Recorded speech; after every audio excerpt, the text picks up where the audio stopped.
साबित करने के लिए कि सभी आदमी पिक्स होते हैं, जिस पर वीआई नाम के देश में 1 बिलियन लड़कियां मिलकर एक शो बनाती हैं और फिर अलग अलग तरह के प्रोफेशनल्स और टॉप टियर गॉडेसेस को इनवाइट करने में खूब पैसा खर्च करती हैं ताकि वो अपनी ब्यूटी से मर्दों को होटल्स तक ल्योर करें। लेकिन जैसे ही कोई आदमी सच में वहां जाता है, उसके लिए सिर्फ क्रू द्वारा अरेंज किए गए बर्ली मेन ही नहीं होते, बल्कि ग्लोबली टेलीविज्ड ह्यूमिलिएशन भी उसका इंतजार कर रहा होता है। और इसी समय मुझे जरा भी अंदाजा नहीं होता कि मुझे इस शो के लिए चूज किया गया है। सीन चेंज होता है, जिस पर एक सुंदर fair skinned girl long legs के साथ अचानक मेरे सामने आ जाती है, जिसे देखकर लाइव स्ट्रीम रूम के व्यूअर्स तुरंत एक्सप्लोड करने लगते हैं। यह देखकर लोग कहते हैं कि इस शो की क्रू तो हद कर रही है। एक ऐसा लड़का इस कैंपस बेल के चार्म को कैसे रेजिस्ट करेगा? यहाँ तक कि कोई टॉल, रिच और हैंडसम गाय भी शायद इसे हैंडल नहीं कर पाएगा। जिस पर मेल व्यूअर्स थोड़ा साई करते हैं, लेकिन फीमेल व्यूअर्स इस सीन को देखकर काफी एक्साइटेड हो जाती हैं और कहती हैं कि सभी मर्द पिग्स होते हैं और ये टेस्ट कोई भी पास नहीं कर सकता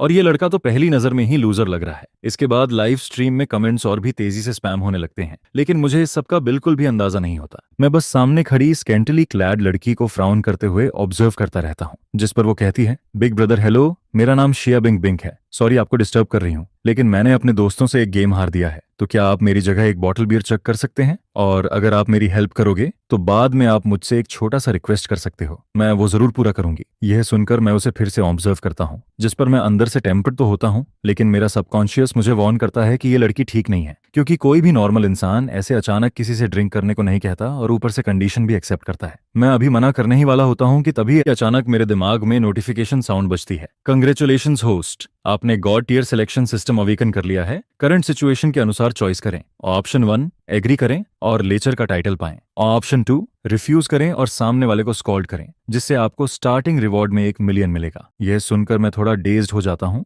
लेकिन मेरी शॉक्ड एक्सप्रेशन ऑडियंस को ऐसा लगता है जैसे जोआजी किसी गॉडेस को देख रहा हो, जिस पर सभी को लगता है कि अब मैं मान जाऊंगा। लेकिन तभी मैं शिया बिंग बिंग को कोल्ड ग्लांस देता हूँ और कामली कहता हूँ, मुझे ड्रिंक करना नहीं आता, किसी और को ढूंढ लो। यह सुनते ही ऑडियंस पूरी तरह से ब्रेक डाउन कर जाती है। लोग हैरान हो जाते हैं कि उसने एक्चुअली मना कर दिया और कुछ कहते हैं कि ये हार्ड टू गेट खेल रहा है, जिसके दिल में अभी पिंक बबल्स चल रहे होंगे। जिस पर शिया बिंग बिंग का दिमाग ब्लैंक हो जाता है, क्योंकि वो बचपन से कैंपस बेल रही है जहां हर लड़का उसके पीछे रहता है, लेकिन आज उसे एक लूजर ने रिजेक्ट कर दिया होता है। हालांकि वो अंदर से काफी गुस्से में होती है, लेकिन फिर भी खुद को कंट्रोल करती है और इनोसेंट बनते हुए अपनी चेस्ट आगे करके मुझसे कहती है, बिग ब्रदर आप तो अभी ड्रिंक कर रहे थे, क्या आप जानबूझकर ऐसा कह रहे हो? इसके बाद वो पाउट करके पिटिफुल एक्सप्रेशन बनाती है, क्योंकि उसकी नजर में सारे लड़के उसके फॉलोअर्स होते हैं, जिन्हें बस थोड़ा स्वीट दे दो तो वो टेल वैग करने लगते हैं और उसे पूरा यकीन होता है कि कोई भी इस ट्रिक से बच नहीं सकता। लेकिन तभी मैं अपने हाथ की बियर कैन को सीधे पास के ट्रैश कैन में फेंक देता हूँ और शोल्डर्स श्रक कर देता हूँ, जिसे देखकर उसे तुरंत समझ आ जाता है कि कुछ गड़बड़ है। वो हमेशा मेल स्टूडेंट्स द्वारा पेडेस्टल पर रखी जाती थी, लेकिन आज पहली बार उसे ऐसा इंसल्ट फील होता है, जिस पर उसका गुस्सा बढ़ता है। लेकिन फिर भी वो खुद को रोकते हुए डेलिबरेटली रॉन्ग्ड बनकर कहती है, क्या आप मर्द भी हो? मैं एक लड़की हूँ, अगर कोई मुझे ड्रंक कर दे तो क्या आप कमजोर की प्रोटेक्शन नहीं करोगे? यह सुनकर मैं हंस पड़ता हूँ और कहता हूँ, तुम्हारा गेम हारना मुझसे क्या रिलेशन रखता है? और अगर मैं ड्रिंक नहीं करना चाहता तो क्या? और वैसे भी तुम ही वल्नरेबल हो, मुझे मोरल गिल्ट मत दो। यह सुनते ही शिया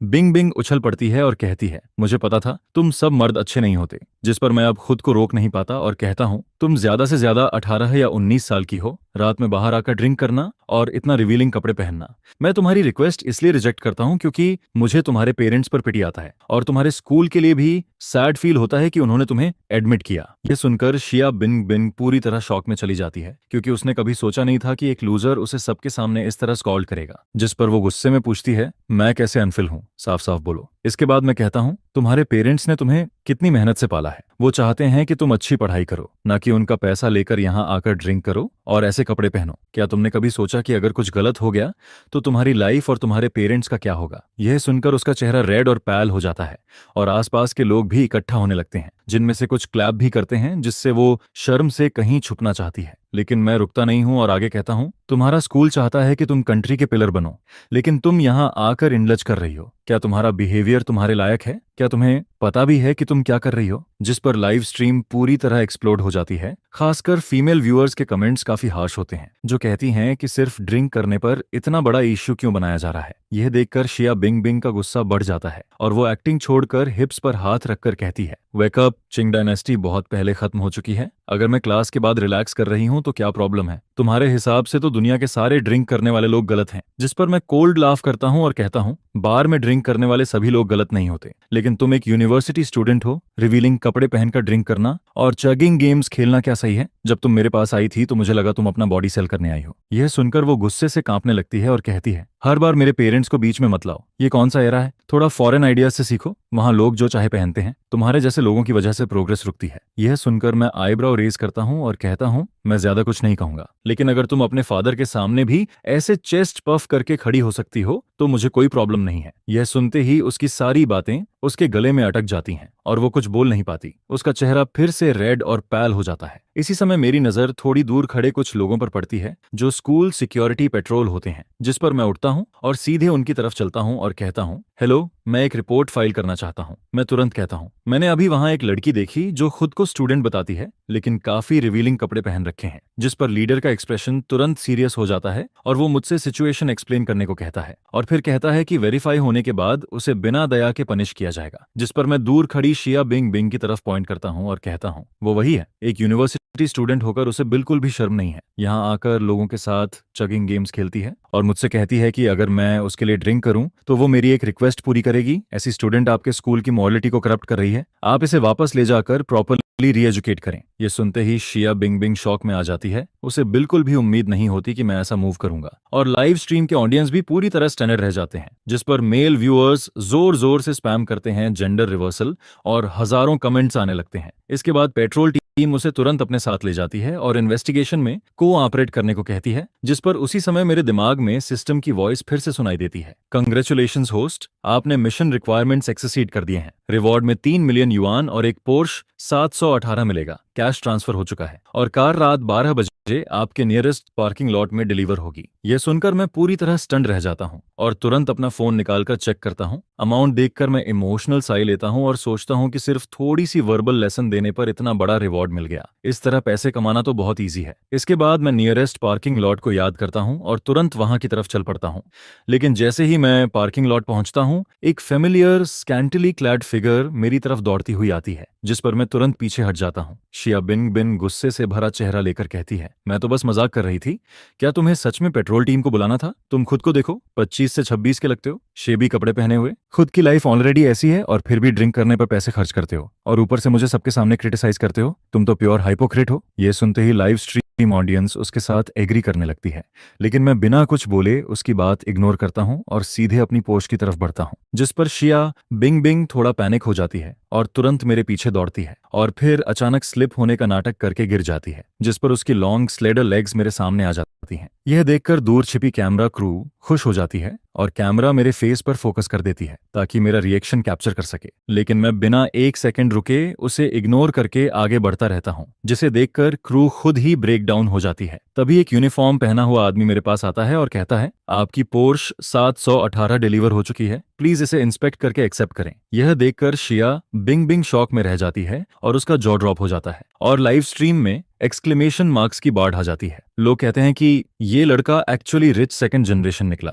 और उसका ड्रेसिंग स्टाइल काफी डाउन टू अर्थ है, और कुछ लोग तो ये भी कहने लगते हैं कि जो उसने पहले कहा वो सही लग रहा है। जिस पर शो की क्रू को भी सिचुएशन गलत लगने लगती है और वो तुरंत शिया बिन बिन को कहती है कि थोड़ा कंट्रोल रखे, कहीं ये यंग मास्टर नाराज ना हो जाए। इसके बाद शिया बिनिंग बिन खुद को काम करती है और तुरंत इनोसेंट बनकर कहती है, बिग ब्रदर, मैंने अभी सोचा और मुझे लगता है कि आप सही थे। आपने जो कहा वो मेरे लिए पॉजिटिव था, इसलिए मैं आपको अपोलोजाइज करने आई हूँ। लेकिन जब मैं उसे इग्नोर करता रहता हूँ तो वो तुरंत आगे बढ़कर मेरा हाथ पकड़ लेती है और टीयरी आइज के साथ कहती है, बिग ब्रदर, स्कूल बंद हो गया है, मेरे पास पैसे भी नहीं है, क्या आप मुझे रात के लिए रहने की जगह दिला सकते हो? आप इतने काइंड हो, आप मुझे अकेले बाहर नहीं छोड़ोगे ना, अगर मुझे कोई बैड पर्सन मिल गया तो? ये कहते हुए वो मेरा हाथ जेंटली शेक करती है, जिसे देखकर लाइव स्ट्रीम के मेल व्यूअर्स स्टंड रह जाते हैं और कहते हैं कि ऐसी सिचुएशन में कोई भी आदमी मना नहीं कर सकता। जिस पर मैं सबकॉन्शियसली उसकी बॉडी को ग्लैंस करता हूं और हल्की स्माइल के साथ कहता हूं, ठीक है, तुम यहीं वेट करो, मैं अभी आता हूं। ये सुनते ही शिया बिंग बिंग के चेहरे पर ट्रायम्फेंट स्माइल आ जाती है और वो सोचती है कि मैं फाइनली ट्रैप में फंस गया हूं,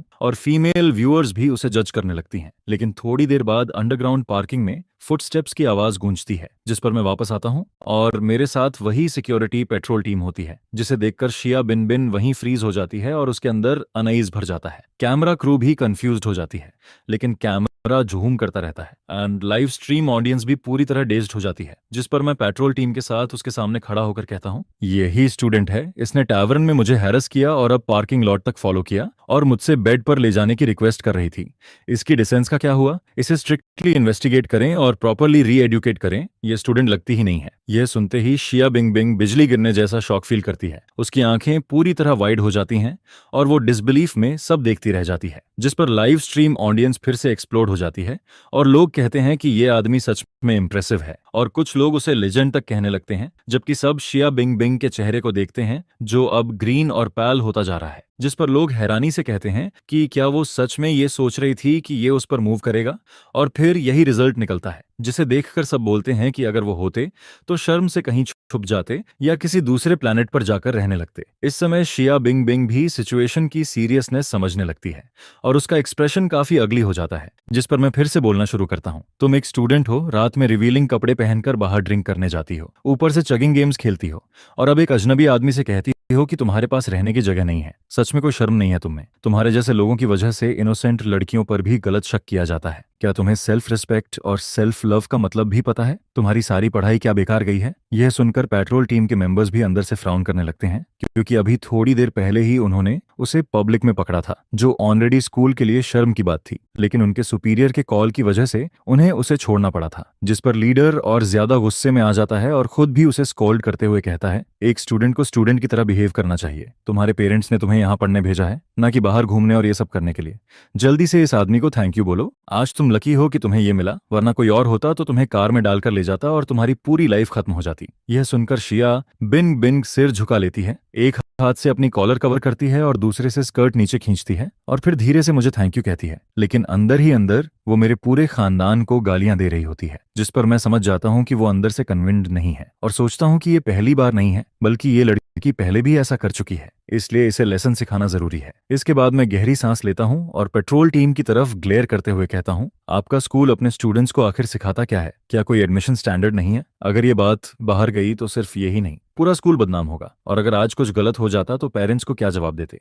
यह सुनकर पेट्रोल टीम तुरंत अग्री करती है और कहती है कि वो इसे प्रॉपर री एजुकेशन के लिए ले जाएंगे और स्कूल की तरफ से मुझे थैंक्स भी बोलते हैं। लेकिन तभी शिया बिन बिन गुस्से में आकर उन्हें घूरती है और अपनी ब्रा से आईडी कार्ड और स्टूडेंट आईडी निकालकर कहती है, मैं मेडिकल यूनिवर्सिटी की स्टूडेंट हूँ, मैं आपके जुरिसडिक्शन में नहीं आती, मुझे पहले ही कहना था, मैं आपके स्कूल की नहीं हूँ, आपको मुझे कंट्रोल करने का कोई राइट नहीं है। जिस पर पेट्रोल टीम आईडी चेक करती है और फिर कैजुअली कहती है, ठीक है तो कोई बात नहीं दोस्त, तुमने अच्छा काम किया, तुम सच्चे आदमी हो, और फिर वो लोग वहां से चले जाते हैं। अब अंडरग्राउंड पार्किंग में सिर्फ मैं और शिया बिंग बिंग ही रह जाते हैं, जिस पर वो पोश को देखती है और सोचती है कि भले ही मैं इडियट लग रहा हूँ, लेकिन वेल्थी जरूर हूँ और शो अभी खत्म नहीं हुआ है, तो वो एक बार और ट्राई करने का फैसला करती है। इसके बाद वो पिटिफुल एक्सप्रेशन बनाकर कहती है, लिटिल ब्रदर सॉरी, शायद मैंने तुम्हें गलत समझा, तुम बहुत अपराइट इंसान हो और मुझे तुम पसंद भी आए। यह कहते हुए वो टीयरी आइज से मुझे देखती है, लेकिन फिर भी मुझ पर कोई इफेक्ट नहीं पड़ता, जिस पर वो और ज्यादा ट्राई करते हुए कहती है, मैं कुछ और मतलब नहीं निकाल रही, बस एक रात के लिए। तुम अच्छे इंसान हो, तुम मुझे हार्म नहीं करोगे, क्या तुम मुझे एक रात के लिए रहने दे सकते हो? यह कहते हुए उसकी आवाज में हल्का सोब होता है, जिससे वो काफी पिटिफुल लगती है, लेकिन तभी मेरे दिमाग में सिस्टम की वॉइस फिर से आती है, न्यू चॉइस डिटेक्टेड, उसे साथ ले जाओ और God tears come back title पाओ विद बैड लक इफेक्ट, या उसे रिजेक्ट करके लेसन सिखाओ और विला और मोटरसाइकिल पाओ। जिस पर मैं बिना सोचे कहता हूँ, तुम्हारे पास रहने की जगह नहीं है, ठीक है यहीं वेट करो, और ये कहकर मैं मुड़कर वहीं चल देता हूँ जहां पेट्रोल टीम गई थी। ये देखकर शिया बिंग बिंग के सिर में गुस्सा चढ़ जाता है और लाइव स्ट्रीम में लोग हंस हंसकर कमेंट्स स्पैम करने लगते हैं, जिस पर वो गुस्से में मेरे पास दौड़कर आती है और मेरा हाथ पकड़कर कहती है, तुम इतने कोल्ड हार्टेड कैसे हो? एक वीक लड़की को देखकर भी हेल्प नहीं करते? तुम में बिल्कुल भी कंपैशन नहीं है। यह सुनकर मैं हंसता हूँ और कहता हूँ, तुम्हारे पास हाथ पैर हैं और तुम एक यूनिवर्सिटी स्टूडेंट हो, फिर भी हर बार दूसरों से हेल्प मांगती हो। तुम और एक बेगर में क्या फर्क है? नहीं, बेगर तो कम से कम घुटनों पर बैठकर मांगता है, तुम तो खड़े खड़े ही मांगना चाहती हो, बिना ये सोचे कि तुम्हारे पास देने को क्या है।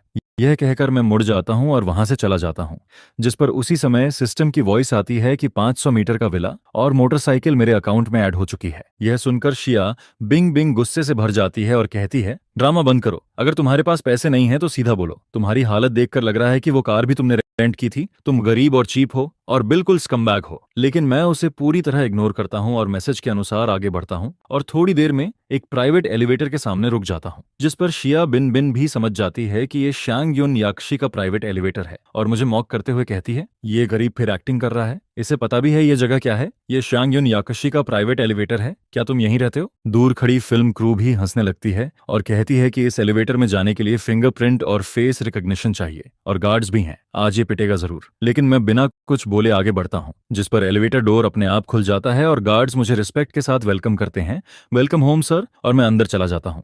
जैसे ही एलिवेटर डोर्स बंद होते हैं, वहां खड़े सभी लोग शॉक में मुंह खुला छोड़ देते हैं और शिया बिंग बिंग पूरी तरह डम्बफाउंडेड रह जाती है। सोचती है कि क्या उसका जजमेंट गलत था, क्या मैं सच में हिडन रिच सेकंड जनरेशन हूँ? जिस पर फिल्म क्रू भी स्पीलेस रह जाती है और लाइव स्ट्रीम ऑडियंस भी हैवी ब्रेथ्स के साथ रिएक्ट करती है और सब कहते हैं कि ये एपिसोड अब लेजेंडरी बनने वाला है। लोग हैरानी से कहते हैं कि इन्होंने बस एक रैंडम पासर बाई को पिक किया और वो टॉप टियर टाइकून निकला, लेकिन कुछ लोग फिर भी कहते हैं कि पैसा होने से क्या फायदा अगर कंपैशन ही नहीं है, जैसे कि उन्होंने खुद भी यहाँ विला में पहले रह लिया हो, तो इसमें खास क्या है। इस समय शिया बिन बिन थोड़ा फ्लस्टर्ड हो जाती है और जल्दी से अपना माइक बंद करके फिल्म क्रू से कांटेक्ट करती है। ये बहुत एम्बैरेसिंग हो गया है, अब मैं क्या करूं, मेरी इमेज पूरी खराब होने वाली है, इसकी जिम्मेदारी तुम्हें लेनी पड़ेगी। जिस पर डायरेक्टर भी शॉक्ड होता है, लेकिन उसे काम करते हुए कहता है, पैनिक मत करो, हमारे शो की व्यूअरशिप मिलियंस में पहुंच चुकी है और प्रिंसिपल याद रखो। ये सुनकर शिया बिन बिन खुद को काम करती है, क्योंकि इस शो का रूल यही है कि दुनिया में कोई भी मर्द अच्छा नहीं होता, और अगर होता भी है तो प्रोडक्शन टीम उसे एक्सपोज करने का तरीका ढूंढ लेती है। जिस पर वो मेरे बारे में सोचते हुए टीथ ग्रिट करती है और मन ही मन कहती है, इसने मुझे डिसरिस्पेक्ट कैसे किया, अब मैं इसकी रेपुटेशन खत्म करके रहूंगी, मैं कोई आसान टारगेट नहीं हूं। इसके बाद वो कैमरा के सामने वापस अपनी स्वीट इमेज बनाकर खड़ी हो जाती है और एक्साइटेड टोन में व्यूअर्स को ग्रीट करती है। तभी डायरेक्टर उसे एक टैबलेट देता है, जिसे देखकर वो फेक सरप्राइज दिखाती है और कहती है, मुझे यकीन नहीं हो रहा कि इस जेंटलमैन की आइडेंटिटी एक्चुअली, और जानबूझकर सस्पेंस क्रिएट करती है। फिर वो टैबलेट सबको दिखाती है, जिस पर मेरी पर्सनल इन्फॉर्मेशन होती है, जिसमें लिखा होता है कि मेरे पेरेंट्स गांव से हैं, मैंने थर्ड रेट यूनिवर्सिटी से ग्रेजुएशन किया है और अभी एक छोटी कंपनी में काम करता हूँ, मेरी सैलरी बहुत लो है और कई महीनों से मुझे सैलरी नहीं मिली है। ये देखकर कमेंट सेक्शन फिर से एक्सप्लोड हो जाता है। लोग कहते हैं कि मैं प्रिटेंशनिस्ट और स्किमिंग हूँ और ये सब सेटअप लगता है। उधर मैं अपने विला में पहुंच चुका होता हूँ और मैं सोचता हूँ कि विला तो सच में विला ही होता है, जिसमें garden, swimming pool, smart home appliances और 360 डिग्री स्काईलाइट सब कुछ है और मैं करीब 1 घंटे तक इसे एंजॉय करता हूँ। फिर मुझे याद आता है कि सिस्टम ने मुझे मोटरसाइकिल भी दी है, जिसे चेक किए बिना मुझे नींद नहीं आएगी, जिस पर मैं तुरंत उठकर बाहर निकलता हूँ। इसके बाद मैं फिर से स्क्रीन पर दिखाई देता हूँ, जिसे देखकर फिल्म क्रू एक्साइटेड हो जाती है और कहती है कि अब इसकी पोल खुलने वाली है। लोग कमेंट्स में कहते हैं कि इसके कपड़े और टाइकून स्टेटस मैच नहीं करते और शायद ये एक्टिंग कर रहा है, और कुछ तो ये भी कहते हैं कि ये आवली मेड होगा। इसी बीच मैं अंडरग्राउंड पार्किंग में पहुंचता हूं, जहां एक डिजाइनर ब्रांड्स पहना हुआ रिच किड पहले से मौजूद होता है, जिसे देखकर व्यूअर्स कहते हैं कि ये असली रिच सेकंड जनरेशन है। फिर कैमरा दिखाता है कि वो रिच किड एक मोटरसाइकिल के सामने रुकता है और उसे देखकर शॉक हो जाता है, उसकी आंखें फैल जाती हैं और वो उसे छूने से भी डरता है। तभी लाइव स्ट्रीम में कोई नॉलेजेबल व्यूअर बताता है कि ये MV ऑगस्टा है, जिसे टू व्हील्ड फेरारी कहा जाता है और पूरी दुनिया में सिर्फ 5 हैं, जिसकी कीमत करोड़ों में है। यह सुनकर सभी और भी शॉक्ड हो जाते हैं और वो रिच किड एक्साइटेड होकर उसकी फोटोज लेने लगता है। तभी मैं उसके पास पहुंचता हूं, जिस पर वो मुझे कंटेम्प्ट भरी नजर से देखता है और कहता है, ए इधर आकर मेरी फोटो खींच, जिस पर मैं उसका फोन लेकर उसकी फोटोज खींचता हूं। लेकिन फिर वो इम्पेशेंट होकर कहता है कि और फोटोज लो और मुझे कंट्री बम्पकिन कहकर इंसल्ट करता है, जिस पर मैं बस हल्का हंसता हूं और उसकी फोटोज लेता रहता हूं। इसके बाद मैं उसे फोन वापस देता हूं और कैजुअली कहता हूं, मुझे बाहर जाना है, मैं वापस आऊंगा तब और फोटोज ले लेना, और अपनी पॉकेट से की निकालता हूं। यह देखकर रिच किड के प्यूपिल्स कॉन्ट्रैक्ट हो जाते हैं और वो पीछे हट जाता है, लेकिन उसकी नजर मुझसे नहीं हटती। लाइव स्ट्रीम में लोग फिर से स्पेकुलेट करने लगते हैं कि मैं ओवर एक्टिंग कर रहा हूं और खुद को एक्सपोज करने वाला हूं, लेकिन तभी मैं बाइक को बाहर निकालता हूं, की डालता हूं और इंजन स्टार्ट करता हूं, जिस पर हेडलाइट्स जल उठती हैं और इंजन की आवाज बीस्ट जैसी गूंजती है। यह देखकर रिच किड का एक्सप्रेशन पूरी तरह बदल जाता है और वो रिस्पेक्ट से मुझे देखने लगता है, यहां तक कि हल्का बॉम्ब भी करता है। ये सीन देखकर फिल्म क्रू और ऑडियंस दोनों शॉक में आ जाते हैं और लाइव स्ट्रीम की व्यूअरशिप तेजी से बढ़ जाती है। लोग कमेंट्स में मुझे बॉस और इम्प्रेसिव कहने लगते हैं और कुछ कहते हैं कि मैं शुरू से ही अपराइट था। इसके बाद रिच किड मेरे पास आता है और रिस्पेक्ट के साथ अपना बिजनेस कार्ड देता है, जिसे मैं कैजुअली पॉकेट में रखता हूँ और फिर बाइक लेकर वहां से निकल जाता हूँ। उसी समय शिया बिंग बिंग, जिसे क्रू ने ओवरटाइम के लिए बुलाया था, ये सब देख लेती है और शॉक में पड़ जाती है और खुद से कहती है कि ये बाइक बहुत एक्सपेंसिव है। फिर उसे याद आता है कि उसने पहले मुझे इग्नोर किया था और वो सोचती है कि शायद उसकी ट्रिक्स मेरे सामने कुछ भी नहीं थी। लेकिन तभी उसके दिमाग में एक नया प्लान आता है और वो लाइव स्ट्रीम बंद करके स्टाफ पर चिल्लाती है, तुमने उसका बैकग्राउंड चेक किया था ना? वो तो एक गरीब आदमी है, उसके पास सुपर कार और विला कैसे हो सकते हैं? ये सब एक्टिंग है। जिस पर क्रू भी एग्री करती है और कहती है कि अब उसकी असली सच्चाई सामने लानी होगी। इसके बाद अगले दिन शिया बिंग बिंग फिर से व्यूअर्स के सामने आती है और कहती है, हेलो व्यूअर्स, आज हम मिस्टर सू की सच्चाई सामने लाएंगे। मेरे पास इनसाइडर इन्फो है कि उसकी बाइक लिमिटेड एडिशन है और हमारे देश में सिर्फ एक है, और उसकी एज, एड्रेस और लाइसेंस प्लेट देखकर साफ एथिस है कि वो उसका नहीं हो सकता। यह सुनते ही लाइव स्ट्रीम में फिर से हंगामा मच जाता है और लोग कहते हैं कि वो सच में एक स्किमिंग गरीब आदमी है और वो पहले से ही यही बोल रहे थे। लोग कमेंट्स में कहते हैं कि ऐसे प्रिटेंशनिस्ट लोगों को देखते ही पता चल जाता है कि ये रिच नहीं है, क्योंकि असली रिच लोगों को शो ऑफ करने की जरूरत नहीं होती। ये तो बस लोअर क्लास का सीवर राइट है, एक टोड, एक स्कमबैग है, जिस पर एटमॉस्फेयर पूरी तरह हाइप हो जाता है और प्रोडक्शन टीम भी फुल कॉन्फिडेंस में आ जाती है और जानबूझकर एक्स्ट्रा कैमरा एंगल सेट करती है ताकि मेरा डिस्पिसिबल फेस कैप्चर कर सके। लेकिन मुझे इस सब का कोई अंदाजा नहीं होता। मैं अपनी रेंटेड अपार्टमेंट की तरफ तेज स्पीड में वापस जाता हूँ और सोचता हूँ कि 20 मिलियन की बाइक सच में अलग ही लेवल की है, यहाँ तक कि हवा भी पैसे जैसी फील हो रही है। जिस पर मेरा पुराना अपार्टमेंट कॉम्प्लेक्स दिखता है, जिसकी फैसिलिटीज काफी खराब होती हैं। ये देखकर ऑडियंस और भी कन्विंस्ड हो जाती है कि मैं सिर्फ गरीब आदमी हूं जो रिच होने का दिखावा कर रहा है, और नेटिजन्स खुशी से चीयर करने लगते हैं, जबकि शिया बिंग बिंग कंटेम्प्ट से आंखें रोल करती हैं। फिर वो कॉन्फिडेंटली कहती है, सिस्टर्स, अब देखना मैं क्या करती हूँ। जिस पर वो मेरे पास आकर स्वीट टोन में कहती है, लिटिल ब्रदर, क्या कोइंसिडेंस है, हम फिर मिल गए। जिसे सुनकर मैं मुड़कर उसे देखता हूँ और कहता हूँ, हाँ, क्या कोइंसिडेंस है, क्या तुम भी यहीं रहती हो? जिस पर वो स्माइल करके कहती है, नहीं, मैं यहाँ अपने क्लासमेट से मिलने आई हूँ, लगता है हमारी फेट जुड़ी हुई है, और कल के लिए सॉरी, मैंने तुम्हें ट्रबल दिया। और फिर ब्लिंकिंग आइज के साथ कहती है, कैसा रहेगा अगर मैं तुम्हें मील ट्रीट करूं? ये सुनकर मैं ऑकवर्ड स्माइल देता हूं और कहता हूं, कोई जरूरत नहीं है, मुझे काम है, फिर कभी बात करेंगे। लेकिन वो आगे बढ़कर मेरा रास्ता रोक देती है और कहती है, ऐसा कैसे हो सकता है? काइंडनेस का रिपे करना जरूरी होता है। जिस पर मैं हल्का हंसता हूं और सोचता हूं कि इसका दिमाग तो सही है ना, ये कुछ तो करने के मूड में है। और फिर सोचता हूं कि मुझे थोड़ी भूख भी लग रही है। जिस पर मैं कहता हूं, ठीक है, चलो पास में कुछ खा लेते हैं। लेकिन वो मना करती है और कहती है, इतना कैजुअल नहीं हो सकता, मैं एक अच्छा रेस्टोरेंट जानती हूँ, और इंसाइट करती रहती है। जिस पर मैं कहता हूँ कि तुम स्टूडेंट हो, सिंपल खाना खा लेते हैं। लेकिन वो मानती नहीं और कहती है, अगर नहीं चले तो समझूंगी तुम मुझे इग्नोर कर रहे हो। यह सुनकर लाइव स्ट्रीम में लोग कहते हैं कि मैं हार्ड टू गेट खेल रहा हूँ। तभी मेरे दिमाग में सिस्टम की आवाज आती है, एग्री करो और लड़की से पे करवाओ, रिवॉर्ड 5 मिलियन मिलेगा, या रिजेक्ट करो और स्टिंगी शो ऑफ का टाइटल पाओ। जिस पर मैं कहता हूँ, ठीक है, अब मना करना मुश्किल है, चलते हैं। और फिर मैं उसे कार में बैठाकर एक फ्रेंच रेस्टोरेंट ले जाता हूँ, जिस पर वेटर मेन्यू लेकर आता है और शिया बिंग बिंग बिना मुझे देखे एक्सपेंसिव डिशेस ऑर्डर करने लगती है। एक साथ 10 से ज्यादा डिशेस और 87 वाइन भी ऑर्डर कर देती है और मेन्यू वापस दे देती है। यह देखकर मैं अंदर ही अंदर स्नीर करता हूँ और सोचता हूँ कि इतना खाना कैसे खत्म होगा। जिस पर वो स्वीट स्माइल के साथ कहती है कि पोर्शंस छोटे हैं और 2 लोगों के लिए इनफ है। इसके बाद खाना आता है और हम दोनों खाते हुए बातें करते हैं और कुछ देर में खाना खत्म हो जाता है। जिस पर वेटर बिल लेकर आता है और पूछता है कि पेमेंट कौन करेगा। तभी शिया बिंग बिंग कैजुअली मिरर निकालकर लिपस्टिक ठीक करने लगती है और मैं मुंह साफ करके उसकी तरफ इशारा करते हुए कहता हूँ, ये पे करेगी। यह सुनकर वो स्टंड रह जाती है और सोचती है कि क्या इस आदमी का दिमाग खराब है। जिस पर वो गहरी सांस लेकर कहती है, तुम आदमी हो, तुम्हें पे करना चाहिए। जिस पर मैं सीधा जवाब देता हूँ, तुमने ही ट्रीट करने को कहा था। यह सुनकर वो बिल देखती है और शॉक हो जाती है, क्योंकि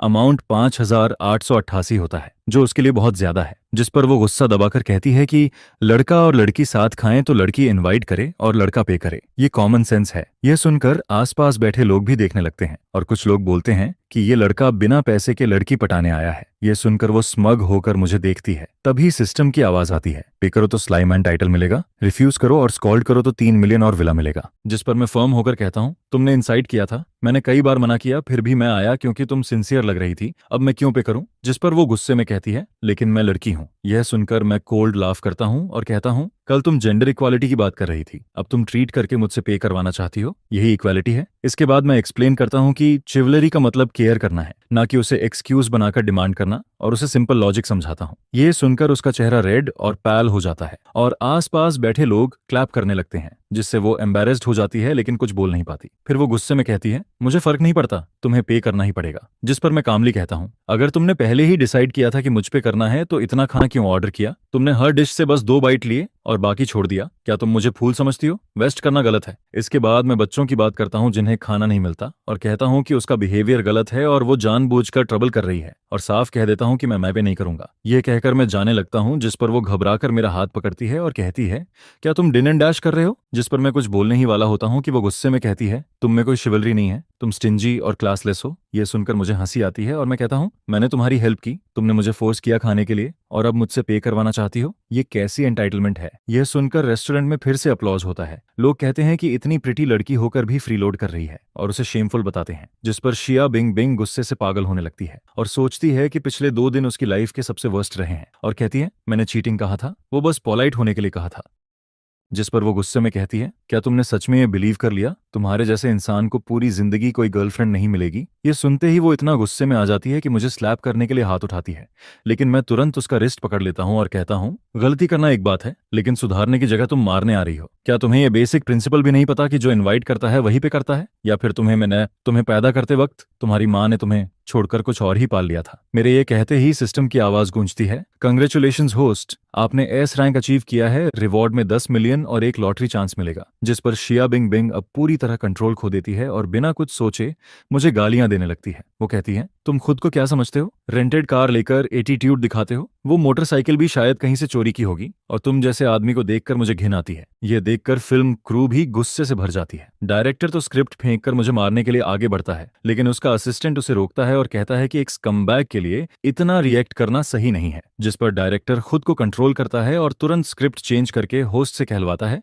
डियर व्यूअर्स, अब तक आप समझ गए होंगे कि मिस्टर सू कैसा इंसान है। फेक आइडेंटिटी, इलीगल व्हीकल और पब्लिक में लोगों को इंसल्ट करना, हम किसी अच्छे इंसान को गलत नहीं समझेंगे और किसी बुरे को छोड़ेंगे भी नहीं। थोड़ी देर में सच्चाई सामने आएगी। यह ब्रॉडकास्ट होते ही पूरे इंटरनेट पर डिबेट शुरू हो जाती है। लोग कहते हैं कि इसे पकड़ो, ये सभी मर्दों के लिए शर्म की बात है, और कुछ लोग तो रियल लाइफ में सबक सिखाने की बात करने लगते हैं। जिस पर शो के इफेक्ट के लिए डायरेक्टर मेरी सारी इन्फॉर्मेशन स्क्रीन पर डाल देता है, लेकिन तभी अचानक एक पॉपअप आता है, ऑनर ऑफ शांग्युन याक्शुआनविला सुफान, जिसे देखकर होस्ट शॉक में आ जाता है और कहता है कि ये कैसे पॉसिबल है। तभी एक स्टाफ दौड़कर आता है और कहता है, डायरेक्टर, हमने कार की इन्फो चेक की, ये सुफान को हेडक्वार्टर्स के सीईओ ने गिफ्ट की थी। ये सुनते ही डायरेक्टर का दिमाग ब्लैंक हो जाता है और वो बुदबुदाता है कि वो गरीब दिखने वाला आदमी एक्चुअली सुपर हिडन टाइकून है। ये देखकर रिकॉर्डिंग रूम के सभी लोग शॉक में आ जाते हैं और लाइव स्ट्रीम ऑडियंस भी स्टन्ड रह जाती है। लोग कहते हैं कि वो तो क्लाउन बन गए, और कुछ इसे इम्पॉसिबल बताते हैं। कुछ देर बाद प्रोडक्शन टीम अपनी गलती समझती है और तुरंत नैरेटिव बदलती है, और होस्ट कहता है कि अगर वो इतना रिच है तो इतना लोग की बिहेव क्यों करता है और अचानक गुस्सा क्यों होता है? जरूर इसके पीछे कोई सीक्रेट होगा। यह सुनकर फीमेल व्यूअर्स फिर से रिएक्ट करती हैं और कहती हैं कि अगर वो इतना रिच है तो मील के टाइम बिंग बिंग से पे क्यों करवाया, और उसे सेल्फिश और कैलकुलेटिंग कहती हैं। हालांकि दूसरी तरफ कई लोग कहते हैं कि मैंने कुछ गलत नहीं किया,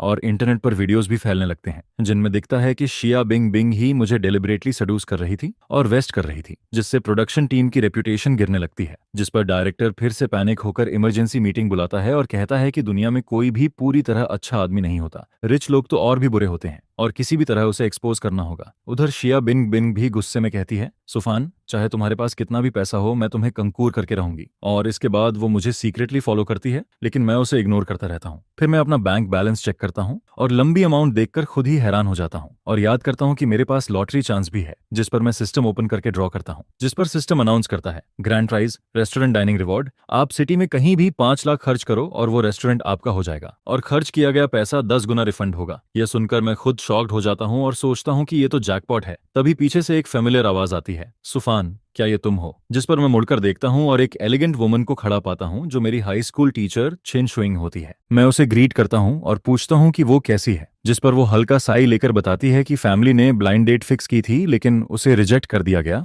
और वो थोड़ी अपसेट लगती है। जिस पर मैं उसे कंफर्ट करता हूँ और कहता हूँ कि वो बहुत ब्यूटीफुल और जेंटल है और उसे बेटर पर्सन मिलेगा। ये सुनकर वो स्माइल करती है और मुझे ओल्ड डेज याद दिलाती है। फिर हम कुछ देर बात करते हैं, लेकिन अचानक उसका स्टमक ग्रोल करता है, जिससे वो एम्बैरेस्ड हो जाती है और कहती है कि वो ठीक से खा नहीं पाई थी। जिस पर मैं तुरंत कहता हूँ, ये तो कोइंसिडेंस है, मैं भी खाना खाने जा रहा था, चलिए मैं ट्रीट करता हूँ। और वो एग्री कर लेती है। यह देखकर शिया बिंग बिंग दूर से कोल्ड लाफ करती है और सोचती है कि मैं उसे किसी चीप डिनर में ले जाऊंगा। लेकिन मैं किन शुइंग को सिटी के ओनली 3 स्टार मिशेलिन रेस्टोरेंट में ले जाता हूँ, जहां वैलेट कार पार्क करता है। और किन शुइंग थोड़ा हेजिटेट करती है क्योंकि जगह एक्सपेंसिव लगती है, जिस पर मैं कहता हूँ, टीचर इतने समय बाद मिले हैं, आज खुलकर खाइए, और उसे अंदर ले जाता हूँ। यह देखकर शिया बिन बिन गुस्से से भर जाती है और कहती है, मेरे साथ चीप डिनर और इसके साथ लग्जरी प्लेस, ये आदमी सच में चीप और हार्टलेस है। जिस पर वो गुस्से में कहती है, तुम चैन से नहीं मरोगे। और इसके बाद मैं और क्विन शुइंग आराम से खाना खा लेते हैं और बिल ठीक 5 लाख आता है, जिस पर मैं बिना एक्सप्रेशन बदले सीधे कार्ड स्वाइप कर देता हूँ और तुरंत सिस्टम की आवाज आती है, रिवॉर्ड इशूड, अब ये रेस्टोरेंट ऑफिशियली तुम्हारी एसेट बन गया है।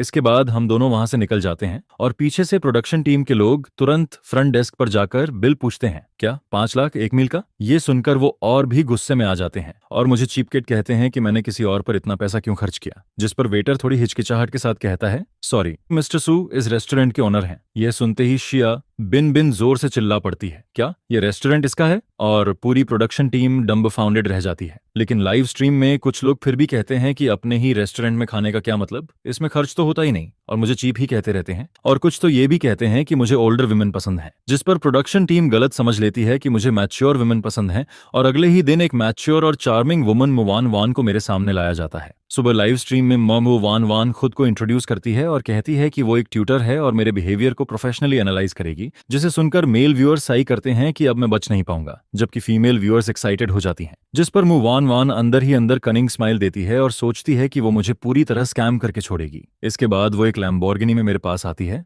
जिसे देखकर व्यूअर्स उसे रियल रिच वुमन समझते हैं, लेकिन असल में वो कार उसके एक्स बॉयफ्रेंड से बोरो की हुई होती है। फिर वो एक्टिंग शुरू करती है, कार विंडो खोलकर चेस्ट पकड़कर ग्रोन करती है, हेल्प हेल्प। उसकी आवाज इतनी सॉफ्ट और टेम्पिंग होती है कि सुनकर लोग इमेजिनेशन में खो जाते हैं।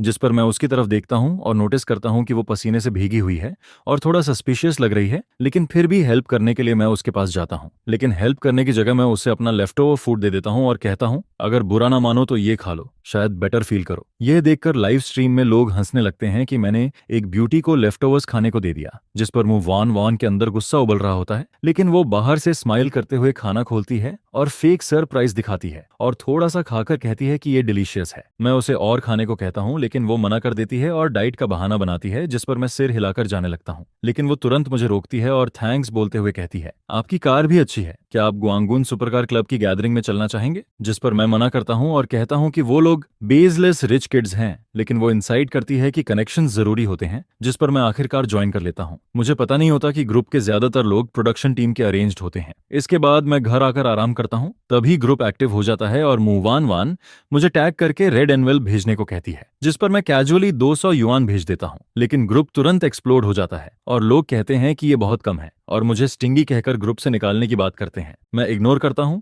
और फोन बंद करने ही वाला होता हूं कि कॉल आता है, जीतन ब्रोदर फैन, 200 बहुत कम है, कम से कम 10,000 होना चाहिए। तभी सिस्टम की आवाज आती है, एग्री करो तो फुल टाइटल और 100 रिवॉर्ड, रिफ्यूज करो तो 20 मिलियन रिवॉर्ड मिलेगा। जिस पर मैं बिना सोचे कहता हूं, तुम मुझे फूल समझते हो क्या? ऊपर से कॉल करके फोर्स कर रहे हो? तुम्हारा दिमाग खराब है या मेरा? यह सुनकर मुवान वान शॉक हो जाती है और सोचती है कि मैं पागल हो गया हूं, लेकिन फिर भी हंसकर बात संभालने की कोशिश करती है। जिस पर मैं कहता हूं, जॉक तभी होता है जब दोनों साइड्स हंसें। मुझे समझ नहीं आता ये रिच किड्स हैं या बेगर्स। इवन अगर जेड एम्परर भी हो तो मैं 200 से ज्यादा नहीं दूंगा, और फोन काट देता हूं। इसके बाद मुंह वान वान इंसल्ट होने के बाद भी मुझे अगले दिन पार्टी के लिए इनवाइट करती है और मैं सोचता हूं कि इससे मिशंस मिलते हैं, इसलिए मैं फाइनली हाँ कर देता हूं। लेकिन अचानक अगली ही सुबह वह सीधे मेरी कार में घुस आता है, जिस पर वह जल्दी से बोलता है, ब्रोदर फैन, चलो रिच किड्स गैदरिंग में चलते हैं। फिर वह मुझे ऊपर से नीचे तक देखता है, जिस पर आगे कहता है, तुम लग्जरी कार ड्राइव करते हो, फिर भी ऐसे कपड़े पहनकर क्यों आए हो? अगर बाद में सिक्योरिटी गार्ड्स तुम्हें रोक लेते हैं तो मैं तुम्हारी मदद नहीं करूंगा। यह सुनकर मैं हल्की सी ठंडी हंसी हंसता हूं और फिर उसकी तरफ देखते हुए कहता हूं, कपड़े क्या होते हैं? बस कुछ कपड़े के टुकड़े जो बॉडी को कवर करते हैं। क्या क्राउन पहन लेने से कोई प्रिंसेस बन जाता है और कसाया पहन लेने से बुद्ध बन जाता है? फिर मैं थोड़ा रुककर कहता हूं, अगर वो लोग सिर्फ मेरे ड्रेसिंग की वजह से मेरे साथ एसोसिएट नहीं होना चाहते तो मुझे भी ऐसे रिच किड्स के साथ एसोसिएट होने की जरूरत नहीं है। जिस पर मुआन वान कुछ पल के लिए चुप रह जाती है, जैसे उसके पास कोई जवाब ही नहीं होता, और अंदर ही अंदर सोचती है कि इसके कपड़े तो एम्बैरेसिंग हैं ही, लेकिन इसका मुंह उससे भी ज्यादा शार्प है और ये आदमी सच में अलग लेवल का है। इसके बाद वह जबरदस्ती स्माइल करती है और काफी पॉलिटली मुझसे अपोलोगाइज करती है, जिस पर मैं अनिच्छा से उसके साथ क्लब की तरफ चल देता हूँ। फिर जैसे ही हम क्लब पहुंचते हैं, वहां लग्जरी कार्स की लाइन लगी होती है और पूरा डेकोर बहुत ही एक्सट्रावेगेंट दिख रहा होता है, जिस पर अंदर मौजूद लोग भी बहुत एलिगेंट तरीके से ड्रेस्ड होते हैं। और जैसे ही वो लोग बोलना शुरू करते हैं, उनकी बातें सीधे टेंस ऑफ बिलियंस के बिजनेस डील्स पर चल रही होती हैं। लेकिन न जाने क्यों मुझे उनके जेस्चर्स और एक्शंस थोड़ा अजीब और मिसमैच लगते हैं, जिस पर मैं सोच ही रहा होता हूँ कि यहाँ से निकल जाऊं या नहीं। तभी ग्रुप लीडर ली वेई वेई अचानक खड़ा होता है और बोलता है, मुझे याद है हमारे क्लब का एक रूल है कि नए मेंबर को सबको ट्रीट देना पड़ता है। वह अपनी बात पूरी करता उससे पहले ही कोई और बीच में बोल पड़ता है, राइट राइट, सही कहा, ऐसा रूल तो है। फिर वह आगे कहता है, न्यूकमर को शैंगडुआन में ट्रीट देना होगा, जहां पर पर्सन एवरेज 50,000 का खर्च आता है। तो क्या ब्रदर फैन ये स्पेंड करने को रेडी है? जिस पर बाकी लोग जोर जोर से चिल्लाने लगते हैं, ट्रीट अस, और धीरे धीरे ऑलमोस्ट सब लोग इसमें शामिल हो जाते हैं। यह देखकर मेरी आंखें ठंडी हो जाती हैं और मेरे होंठों पर हल्की सी स्माइल आ जाती है। तभी अचानक मेरे दिमाग में सिस्टम की आवाज गूंजती है, selection system successfully activated. Agree करने पर अब तक के एक्यूमुलेटेड पॉइंट्स खत्म हो जाएंगे और उसी हिसाब से रिवॉर्ड्स मिलेंगे। रिफ्यूज करने पर पॉइंट्स कंटिन्यू एक्यूमुलेट होंगे और स्पेशल रिवॉर्ड मिलने का चांस रहेगा, जिसमें 3 बिलियन का लग्जरी होटल और उसका परमानेंट यूसेज राइट्स शामिल है। यह सुनते ही मैं अंदर ही अंदर फैसला करता हूं और फिर सबकी तरफ देखते हुए ठंडे लहजे में कहता हूं, मुझसे ट्रीट मांग रहे हो? क्या तुम लोग इसके लायक हो? यह सुनकर वहां मौजूद सभी लोग शॉक हो जाते हैं, खासकर मुआन वान, जो मुझे पूरी तरह कंफ्यूज्ड नजरों से देखती है और कहती है, ब्रोदर फैन, ये क्लब का रूल है, जो भी ज्वाइन करता है उसे करना पड़ता है। जिस पर मैं गहरी सांस लेता हूं और उसकी तरफ देखते हुए कहता हूं, पहले तुमने वैग तरीके से मुझे सडूस किया, फिर ग्रुप में मुझसे 10,000 युआन का रेड एनवेल्प दिलवाया और अब मुझे यहाँ लाकर एक ही बार में 50,000 पर पर्सन वाली जगह पर ट्रीट देने को कह रही हो। फिर मैं आसपास देखता हूं और कहता हूं, मैंने रफ कैलकुलेशन किया, यहाँ करीब 20 लोग हैं, तो क्या तुम्हें लगता है मैं कोई रिच आइडियट हूँ? यह सुनकर मुआन वान थोड़ा गुस्सा हो जाती है और उसका चेहरा कभी लाल तो कभी पीला पड़ने लगता है। जिस पर ग्रुप लीडर ली वेई वेई आगे बढ़ता है और भौहें चढ़ाकर कहता है, सुफान, तुम वान से ऐसे कैसे बात कर सकते हो? उसने तुम्हारे लिए अपॉर्चुनिटी क्रिएट की है और अगर तुम अप्रिशिएट नहीं करते तो कोई बात नहीं। फिर वह आगे बोलता है, हमारी बातें hundreds of millions, tens of billions के बिजनेस डील्स की होती हैं। क्या हमें तुम्हारे थोड़े से पैसे स्कैम करने की जरूरत है? जिस पर बाकी लोग भी बोलने लगते हैं, सही कहा, हम तुम्हारे साथ हैंग आउट करने को तैयार हैं। तुम्हें तो अमिताभा झपकर थैंक्स बोलना चाहिए। और फिर कोई कहता है, मैं खुद हंड्रेड्स ऑफ मिलियंस का बिजनेस करता हूँ, क्या मैं यहाँ 50,000 युआन के लिए स्कैम करने आया हूँ? मजाक कर रहे हो क्या? इन सब की बातों के बावजूद मेरा एक्सप्रेशन बिल्कुल नहीं बदलता और मैं शांत तरीके से कहता हूँ, अगर तुम सब इतने ही रिच हो तो 10,000 युआन के रेड एनवेलप पर बार्गेन क्यों कर रहे थे और अब 50,000 पर पर्सन के मील के लिए इतना ड्रामा क्यों? फिर मैं हल्की हंसी के साथ कहता हूँ, मुझे तो तुम सब बस अपने पेरेंट्स के पैसे पर ऐश करने वाले लोग लगते हो, जो मुझे रिच फूल समझकर ट्रैप कर रहे हो। क्या तुम्हें लगता है मैं ये सब नहीं समझ सकता? तुम लोग सच में स्कम हो, शेमलेस फ्लाइज जो सिर्फ पैसे के पीछे भाग रहे हैं। यह कहकर मैं मुड़ता हूँ और वहां से निकल जाता हूँ, जिस पर मेरी ये बातें वहां मौजूद सभी लोगों के गुस्से को भड़का देती हैं और वो चिल्लाने लगते हैं, गरीब और कंजूस, फिर भी दिखावा करता है, इसे छोड़ना मत। जिसके बाद मुआन वान बहुत एम्बैरेस्ड फील करती है और जल्दी जल्दी मेरे पीछे भागती है। लेकिन जैसे ही वह डोर खोलती है, सामने एक फेमिलियर पर्सन खड़ा दिखता है और वह कोई और नहीं बल्कि लिन चेन होता है, जिसने मुझे पहले शांग युन याशी में बिजनेस कार्ड दिया था और वह ग्वांग लुन क्लब का रियल मेंबर भी होता है। उसे देखते ही वहां मौजूद सभी लोग चौंक जाते हैं और तुरंत उसे रिस्पेक्ट देने लगते हैं। यंग मास्टर लिन चेन, आपका यहाँ आना हमारे लिए ऑनर है, प्लीज अंदर आइए। फिर कोई और बोलता है, ब्रोदर लिन, यहाँ बैठिए, अगर खाना पसंद ना आए तो तुरंत बदल देंगे। लेकिन लिन चेन इन सबको इग्नोर करता है और सीधे मेरी तरफ आता है, जिस पर वह रिस्पेक्टफुली कहता है, ब्रोदर फैन, इन्हें माइंड मत करो, मैं आपको ऊपर ले चलता हूँ, हमारा गुआंग लून क्लब भी यहीं गैदरिंग कर रहा है। उसका एटीट्यूड देखकर मैं मान जाता हूँ और उसके साथ ऊपर चला जाता हूँ।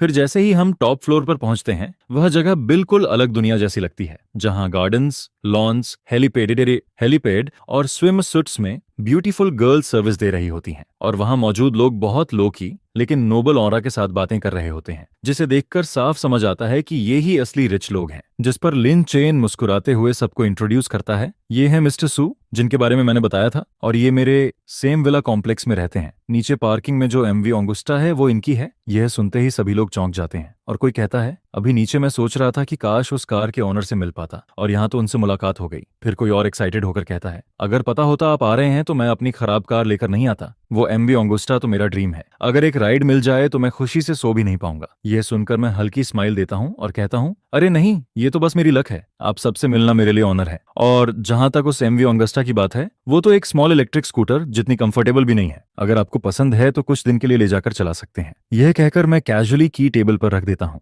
जिस पर सभी लोग तुरंत हाथ हिलाते हैं और कहते हैं, नहीं नहीं, हम इतनी हिम्मत नहीं करेंगे, ऐसी चीज को देख लेना ही काफी है, हम इसके लायक नहीं हैं। फिर कोई कहता है, ब्रदर फैन सच में बहुत जनरस हैं, अगर ये की मेरी होती तो मैं किसी को छूने भी नहीं देता। इसके बाद सभी लोग साथ में हंसते बोलते हैं और माहौल काफी फ्रेंडली हो जाता है, जिस पर मैं भी जल्दी से उनके साथ घुल मिल जाता हूँ। फिर लिन चेन प्रपोज करता है कि सब कॉन्टैक्ट एक्सचेंज करें और मुझे ग्रुप में ऐड कर लिया जाता है, जिस पर सभी एग्री करते हैं। जैसे ही मैं ग्रुप ज्वाइन करता हूँ, जो मेंबर्स आज नहीं आ पाए थे वो भी नोटिस करते हैं और कहते हैं, ओह नया मेंबर आया है, सिंसियरिटी दिखाने के लिए रेड एनवेलप भेजो। फिर मैसेजेस आते हैं, न्यूकमर रेड एनवेलप्स रिसीव करने के लिए रेडी हो जाओ। और देखते ही देखते ग्रुप में लगातार रेड एनवेलप्स आने लगते हैं, जिस पर मैं कैजुअली एक टैप करता हूँ और अनएक्सपेक्टेडली मुझे 1000 युआन मिलते हैं। और जब मैं ध्यान से देखता हूँ तो टोटल अमाउंट 20,000 होता है और कुछ ही मिनटों में मैं सिर्फ रेड एनवेलप्स से 1 लाख युआन तक रिसीव कर लेता हूँ, जिस पर मैं हैरान रह जाता हूँ और सोचता हूँ, क्या यही असली रिच होना होता है। ये देखकर लिन चेन हंसता है और समझाता है, जब कोई नया मेंबर ग्रुप में आता है तो पुराने मेंबर्स उसे रेड एनवेलप्स भेजते हैं, ये हमारे क्लब का रूल है, अब से हम सब दोस्त हैं, फॉर्मल होने की जरूरत नहीं है। जिस पर सभी जोर से हंसते हैं और माहौल और भी ज्यादा हार्मोनियस हो जाता है। फिर लिन चेन ग्लास उठाकर मेरे साथ टोस्ट करता है और पूछता है, ब्रदर फैन, तुम अभी उन लोगों के साथ क्या कर रहे थे? वो सब स्कैमर हैं, खासकर हॉलवे में खड़ी वो 2 लड़कियां जो पूरे दिन बस इस सर्कल के लड़कों को हुक करने में लगी रहती हैं। यह सुनते ही शैडो में छिपा कैमरामैन अचानक से घबरा जाता है और उसका चेहरा एकदम पीला पड़ जाता है। जल्दी करो, किसी को भेजकर मुआन वान की इन्वेस्टिगेशन करवाओ, शो का ब्रांड उसकी वजह से बिल्कुल भी खराब नहीं होना चाहिए। जिस पर उसी समय मुआन वान भी भीड़ में घुल मिल जाती है और चुपचाप सबको ऑब्जर्व करने लगती है। लेकिन जैसे ही वह वहां पहुंचती है, उसे तुरंत समझ आता है कि यहाँ मौजूद सभी लोग रियल बिग शॉट्स हैं और उनके सामने सुफान कुछ भी नहीं लगता है, जिस पर वह तुरंत अपना टारगेट बदलने का फैसला कर लेती है। फिर वह अपने हिप्स स्वे करते हुए एक आदमी के पास जाती है और कैजुअली बात करने का नाटक करती है, जिसके दौरान जानबूझकर रेड वाइन गिरा देती है, जो उसके चेस्ट को भिगो देता है, जिस पर वह सिडक्टिव नजरों से उसे देखती है। लेकिन जो वह नहीं जानती वह यह है कि यह सब लिन चेन थोड़ी दूरी से देख रहा होता है और अचानक जोर से चिल्लाता है, अरे ये तो मुआन वान है ना, क्या हुआ, पैसे खत्म हो गए क्या, जो यहाँ मून लाइटिंग कर रही हो? उसकी आवाज सुनते ही सबका ध्यान उधर चला जाता है, जिस पर मुआन वान घबरा जाती है। उसकी आंखों में पैनिक साफ दिखता है और वह हड़बड़ाकर बोलती है, मैं नहीं हूं, आपने गलत पहचान लिया है। लेकिन लिन चेन उसे मौका नहीं देता और सीधे उसका रास्ता रोक देता है। इतनी जल्दी क्या है, एक ड्रिंक लेकर जाओ। फिर वह मेरी तरफ देखकर मुस्कुराता है, ब्रदर फैन, मैंने इस लड़की को पहले भी कई बार देखा है, मेरे एक दोस्त ने अपने फैमिली ड्राइवर को इसके पीछे भेजा था और ये तुरंत फंस गई थी और अभी कुछ ही दिनों में ये किसी और को टारगेट कर रही है। यह सुनकर मुआन वान का चेहरा शर्म से जलने लगता है और वह अपना चेहरा छुपाकर जाने की कोशिश करती है, लेकिन प्रोडक्शन टीम अभी भी शूट कर रही होती है, जिस पर वह अंदर ही अंदर सोचती है कि अगर अभी चली गई तो सब सच मान लेंगे, इसलिए उसे हर हाल में रुकना पड़ेगा। फिर वह खुद को संभालते हुए सोचती है कि शायद ये लोग उसे फंसा रहे हैं और उसकी आंखों में एक डिटर्मिनेशन आ जाता है। फिर वह गुस्से में बोलती है, तुम मुझे बदनाम कर रहे हो, 3 मिनट के अंदर मुझसे माफी मांगो, नहीं तो मैं तुम्हें सू कर दूंगी। लेकिन वहां मौजूद लोग इसे बस एक शो की तरह देख रहे होते हैं और लाइव स्ट्रीम में कमेंट्स तेजी से आने लगते हैं, कहानी बनाना इलीगल है, मुझे लगता है ये लड़की ऐसी नहीं है। तो कोई कहता है, ये लोग ही सस्पिशियस लग रहे हैं, इनके बहकावे में मत आओ। लेकिन इन सबके बीच मुआन वान का एक्सप्रेशन बहुत खराब हो जाता है और वह गुस्से में कहती है, तुम्हें अपोलॉजी चाहिए ना,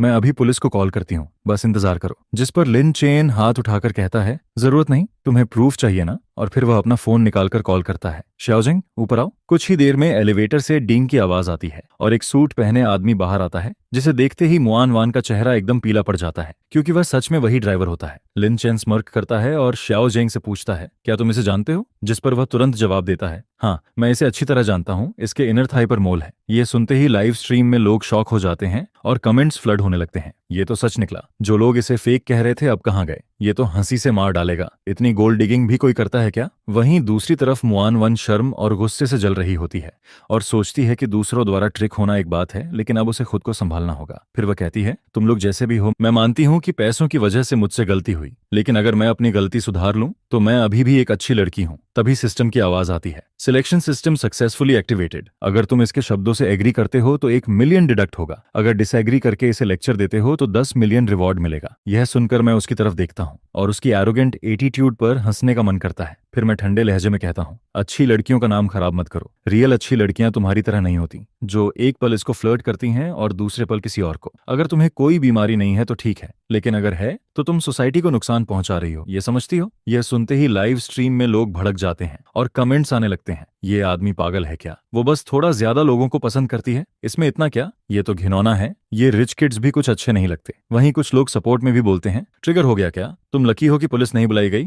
नहीं तो पता चलता कौन अंदर जाता। जिस पर शो के जनरल डायरेक्टर लिन श्वान राहत की सांस लेती है और सोचती है कि अब शो को हॉट टॉपिक मिल गया है और बाद में मुआन वान को काउंटर अटैक करने देगी, जिससे रेटिंग्स एक्सप्लोड कर जाएंगी। वहीं होस्ट यूलन खुलकर कहती है, हमने हाई सैलरी पर मुआन वान को इनवाइट किया है, जो कई लिस्टेड कंपनीज की ओनर है, फिर भी मिस्टर सू ने उन्हें इस हालत में पहुंचा दिया। सच में शॉकिंग है। यह सुनकर लाइव स्ट्रीम का माहौल बदल जाता है और ज्यादातर लोग मुझे स्कमबैग कहने लगते हैं। हालांकि कुछ लोग अभी भी मुआन वान की आइडेंटिटी पर डाउट करते हैं, जिस पर यूलन आगे कहती है, बिग डेटा झूठ नहीं बोलता, हम जल्द ही उनकी रियल आइडेंटिटी रिवील करेंगे, जुड़े रहिए। लेकिन तभी अचानक कोई ऑफिस में घुसता है और घबराकर कहता है, बॉस बुरा हो गया, ये मुआन वान फेक सोशलिट है। किसी ने इसकी कई फोटोज निकाली हैं जहां ये पैसों के लिए लोगों के साथ सो रही है और कुछ साल पहले इसे एक आदमी की वाइफ ने सड़क पर पकड़कर पीटा भी था। ये सुनते ही लिन शुआन गुस्से से कांपने लगती है और कहती है, बस करो, तुरंत मुआन वान को हटा दो, इसकी असली आइडेंटिटी बाहर नहीं आनी चाहिए, नहीं तो शो बर्बाद हो जाएगा। लेकिन उसकी बात खत्म होते ही एक और स्टाफ घबराकर आता है, सिस्टर लिन जल्दी कमेंट सेक्शन देखिए, जिस पर वह तुरंत स्क्रीन देखती है जहां लोग लिख रहे होते हैं, प्रोडक्शन टीम को ऐसे ट्रैश लोग ही मिलते हैं। ये लड़की पैसे वालों को देखते ही पीछे पड़ जाती है, फिर भी दूसरों को जज करती है। यह सब देखकर होस्ट यूलन अंदर से टूट जाती है,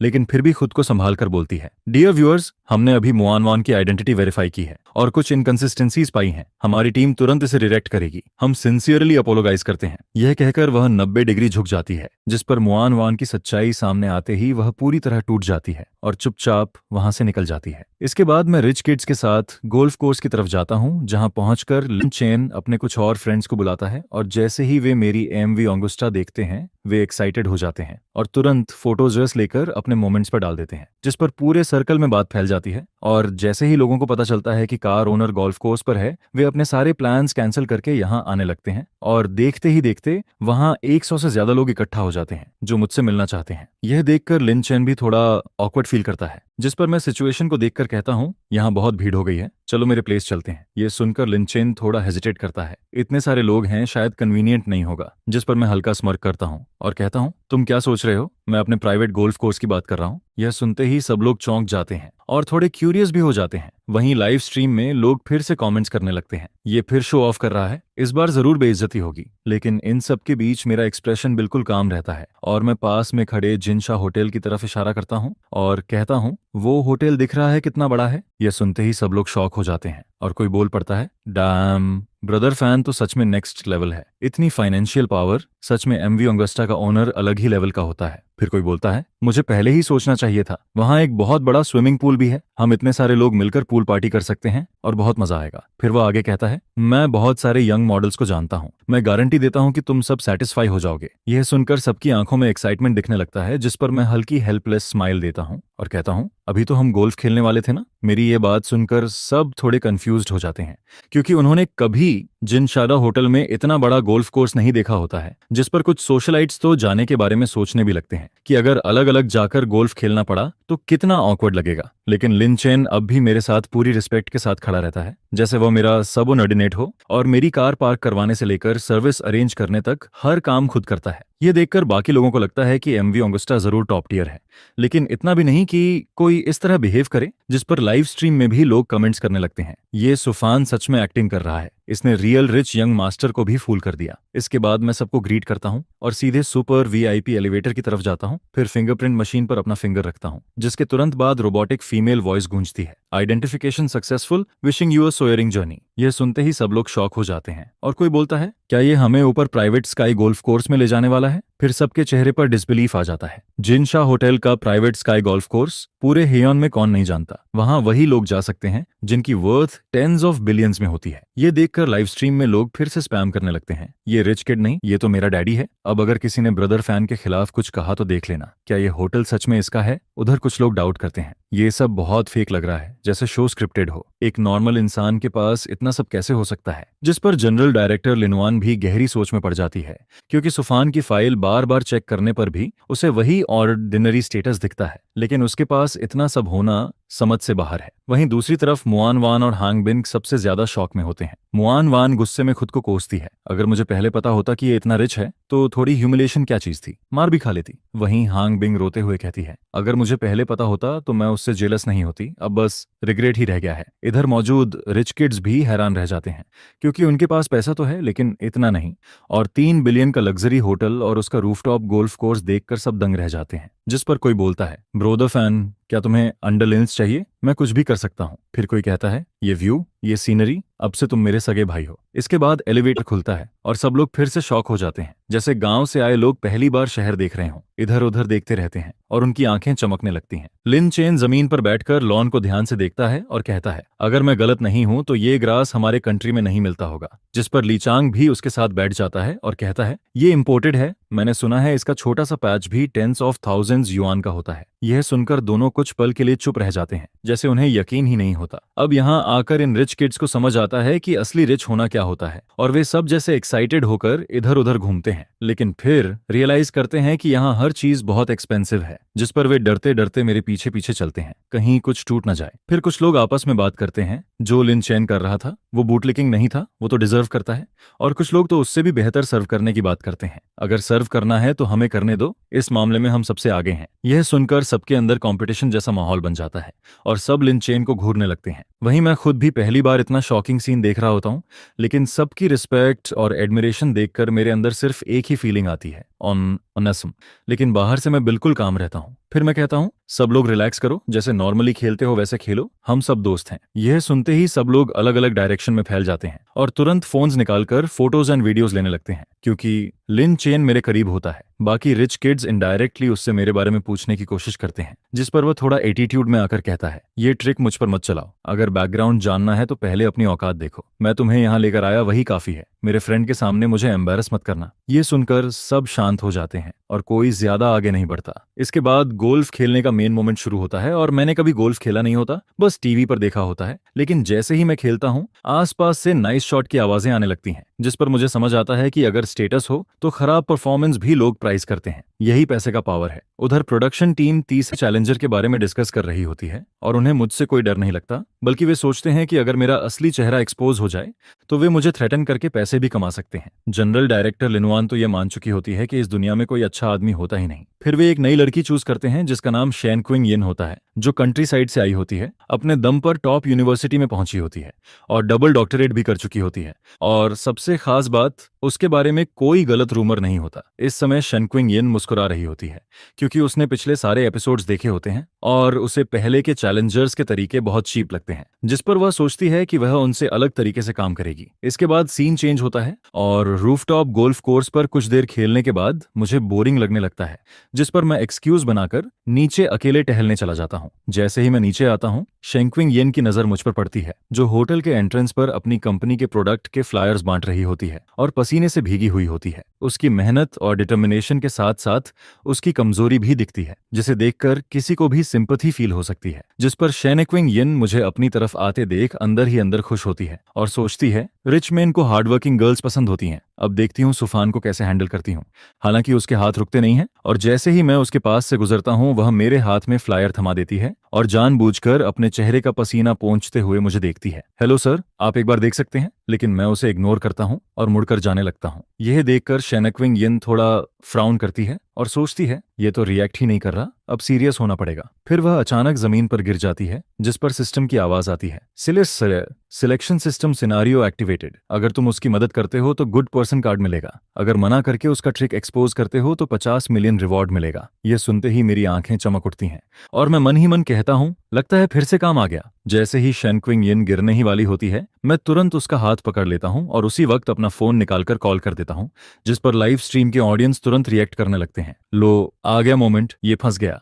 मुझे पता था दुनिया में कोई अच्छा आदमी नहीं होता। ये जरूर उसे देखकर इमोशनल हो गया होगा। शायद ऊपर वाले रिच किड्स को बुला रहा है मदद के लिए। उसी समय स्टूडियो में प्लानर, जिसने शेनेक्विंग यिन को नॉमिनेट किया था, खुशी से मुस्कुरा रहा होता है और कहता है, ये हिस्टोरिक मोमेंट है सिस्टर लिन, शो के बाद कुछ एप्रिसिएशन मिलना चाहिए ना। जिस पर जनरल डायरेक्टर लिन श्वान भी हंसते हुए कहती है, चिंता मत करो, तुम्हें तुम्हारा हिस्सा जरूर मिलेगा। लेकिन तभी अचानक सीन पलट जाता है और मैं फोन पर बोलता हूँ, हेलो, मैं किमा होटल के एंट्रेंस पर हूँ। यहाँ कोई फेक और काउंटरफाइट प्रोडक्ट्स बेच रहा है, प्लीज तुरंत आकर हैंडल कीजिए। ये सुनते ही लाइव स्ट्रीम में कुछ सेकंड्स के लिए सन्नाटा छा जाता है। फिर अचानक कमेंट्स फ्लड होने लगते हैं और मेल व्यूअर्स हंसने लगते हैं। हा हा हा हा, ये तो कमाल कर दिया। लेकिन कुछ लोग गुस्से में भी बोलते हैं, ये क्या है, लड़की मेहनत कर रही है और ये पुलिस बुला रहा है, इसमें जरा भी ह्यूमैनिटी नहीं है। बिना प्रूफ के कैसे बोल सकता है कि ये फेक है। यह सुनकर शेनक्विंग यिन पूरी तरह शॉक हो जाती है और कुछ देर बाद रिएक्ट करते हुए कहती है, मुझे छोड़ो। लेकिन मैं उसे छोड़ने का कोई इरादा नहीं रखता और कहता हूँ, तुम लॉ ब्रेक कर रही हो, मैंने पुलिस को कॉल कर दिया है, उनके आने तक तुम कहीं नहीं जाओगी। जिस पर उसका चेहरा पीला पड़ जाता है और वह मुझसे टिककर खड़ी हो जाती है और वीक आवाज में बोलती है, सर मुझे बहुत गर्मी लग रही है, ऐसा मत कीजिए, मैं फेक प्रोडक्ट्स नहीं बेच रही हूँ, मैंने खुद इनके रिसर्च और डेवलपमेंट में हिस्सा लिया है और मेरी कंपनी लीगली रजिस्टर्ड है। फिर वह दुखी चेहरा बनाकर कहती है, आप मुझे हर्ट कर रहे हैं। लेकिन मैं उसकी बातों में बिल्कुल नहीं आता और ठंडे अंदाज में कहता हूँ, नाटक बंद करो,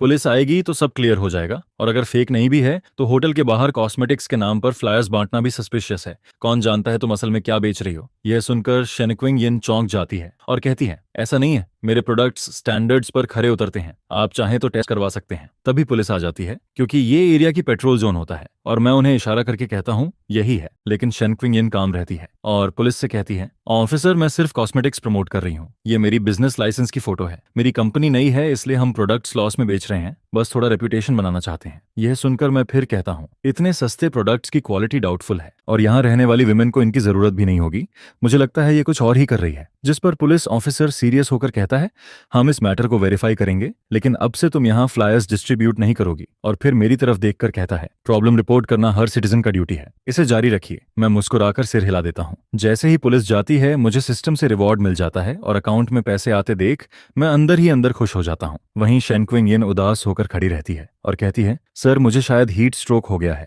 मेरे शरीर में बिल्कुल ताकत नहीं है, क्या आप मुझे थोड़ी छांव में बैठा सकते हैं। मैं जवाब देने ही वाला होता हूँ कि सिस्टम फिर एक्टिवेट हो जाता है। अगर मदद करते हो तो डिसिव्ड फुल टाइटल मिलेगा, अगर एक्सपोज करते हो तो 10 मिलियन रिवॉर्ड मिलेगा। ये सुनकर मैं समझ जाता हूँ कि ये एक्टिंग है और हल्की हंसी के साथ कहता हूँ, ठीक है, अगर तुम सस्पिशियस नहीं हो तो कोई बात नहीं। फिर मैं उसे छांव में बैठा देता हूँ जिस पर वह अपना सिर पकड़कर मेरे करीब झुकती है ताकि मैं उसके कर्व्स देख सकूं और कहती है, थैंक्स, सुना है हीट स्ट्रोक मसाज से ठीक हो सकता है, क्या आप हेल्प करेंगे। यह कहकर वह और करीब आती है लेकिन मैं तुरंत खड़ा हो जाता हूँ और फोन निकालकर 115 पर कॉल करता हूँ। फिर उसकी तरफ देखकर कहता हूँ, मुझे ये सब नहीं आता, मैंने एम्बुलेंस बुला दी है, तुम यहीं आराम करो। यह सुनते ही शेनक्विंग यिन शॉक हो जाती है और अंदर ही अंदर सोचती है, मैं यहाँ खुद को एक्सपोज करने वाली थी और ये एम्बुलेंस बुला रहा है। मैं इनोसेंट फेस बनाकर उससे डिस्टेंस बनाए रखता हूँ और कहता हूँ, थैंक करने की जरूरत नहीं, अभी जो मिसअंडरस्टैंडिंग हुई थी वो खत्म हो गई, और हाँ, एम्बुलेंस का पेमेंट तुम कर देना। यह सुनते ही उसका चेहरा लाल और सफेद होने लगता है और गुस्से से भर जाती है। वह अंदर ही अंदर सोचती है कि इतने व्यूअर्स के सामने ये उसकी इंसल्ट है और ये आदमी सच में डेंजरस है, इसलिए उसे और एफर्ट लगाना पड़ेगा। फिर वह डीप ब्रेथ लेती है और अपनी आंखों में आंसू लाकर रोने लगती है। सर मेरे सारे पैसे स्टार्टअप में लग गए हैं, मेरे पास अभी एम्बुलेंस देने के लिए पैसे नहीं है। फिर वह रोते हुए अपनी कहानी बताने लगती है, मैं एक लड़की हूँ, फैमिली की जरूरतों के लिए मुझे खुद बिजनेस शुरू करना पड़ा। मैं रोज देर रात तक काम करती हूँ, सुबह जल्दी उठती हूँ, इतना काम करती हूँ कि थक कर टूट जाती हूँ, बेस्ट प्रोडक्ट बनाने की कोशिश करती हूँ और सस्ता बेचती हूँ, इसलिए मेरे पास पैसे नहीं बचते। उसकी आवाज कांप रही होती है और उसका शरीर हल्का हल्का कांप रहा होता है, लेकिन मैं उसे बिना ज्यादा रिएक्शन दिए देखता रहता हूँ। यह देखकर वह और जोर से रोने लगती है, सर क्या आप मेरी मदद कर सकते हैं। तभी सिस्टम फिर एक्टिवेट होता है। अगर मदद करते हो तो स्ट्रॉन्गेस्ट डिसिव्ड फुल टाइटल मिलेगा और फाइनेंशियल लॉस होगा। अगर मना करके उसकी साइकोलॉजिकल डिफेंस तोड़ते हो तो 80 मिलियन रिवॉर्ड मिलेगा और एस रैंक पर एक्स्ट्रा रिवॉर्ड मिलेगा। यह सुनकर मैं मुस्कुराता हूँ और सोचता हूँ कि अगर सिस्टम नहीं होता तो शायद मैं उसकी एक्टिंग समझ ही नहीं पाता। फिर उसकी तरफ देखते हुए ठंडी हंसी हंसता हूँ और कहता हूँ, हीरो बनने का नाटक मत करो, जैसे पूरी दुनिया तुम्हारे खिलाफ है। हर वक्त मैं लड़की हूँ बोलती रहती हो, तो क्या हुआ अगर तुम लड़की हो। इस दुनिया में सिर्फ लड़के ही नहीं, लड़कियां भी हैं, इसमें खास क्या है। हर कोई पैसे कमाना चाहता है और तुम सिंपैथी लेकर कुछ हासिल करना चाहती हो।